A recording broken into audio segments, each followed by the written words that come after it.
வடகிழக்கு பருவமழை தீவிரமாக உள்ளது.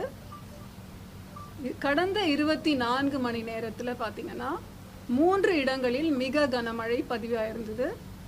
7 இடங்களில் கனமழை.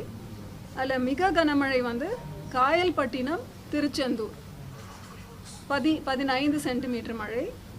தூத்துக்குடி மாவட்டம் தான் ரெண்டுமே. திருச்செந்தூரில் இருக்கிற AWSல 13 சென்டிமீட்டர் பதிவாயிருந்தது. கனமழை பொறுத்த வரைக்கும் ராணிப்பேட்டை மற்றும் திருநெல்வேலி, தூத்துக்குடி மாவட்டங்களில் கனமழை பதிவாயிருந்தது.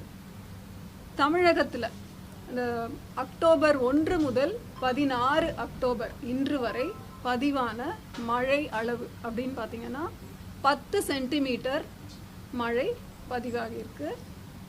இன்றைய தேதி வரைக்குமான இயல்பு நிலை பார்த்தீங்கன்னா அது 7 சென்டிமீட்டர்.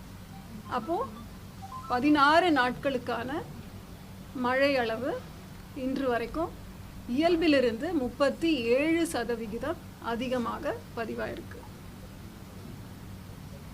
இன்றைய சினாப்டிக் சிச்சுவேஷன் பார்த்தீங்கன்னா குமரிக்கடல் மற்றும் அதனை ஒட்டிய பகுதிகளில் ஒரு வளிமண்டல கீழடுக்கு சுழற்சி நிலவுகிறது.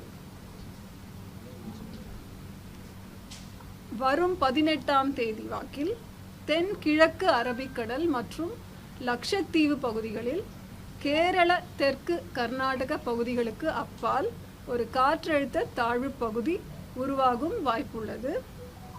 வருகின்ற 24ஆம் தேதி வாக்கில் தென்கிழக்கு வங்கக்கடல் பகுதிகளில் ஒரு காற்றழுத்த தாழ்வு பகுதி உருவாகக்கூடும். இது மேற்கு வடமேற்கு திசையில் நகர்ந்து வலுவடையும் சாத்தியம் இருக்கிறது.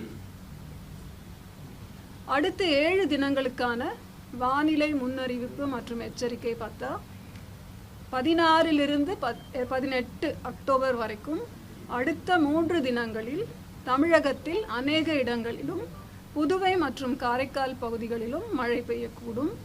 19லிருந்து 22ஆம் தேதி அக்டோபரில் தமிழகத்தில் ஒரு சில இடங்களிலும் புதுவை மற்றும் காரைக்கால் பகுதிகளிலும் மழை பெய்யும்.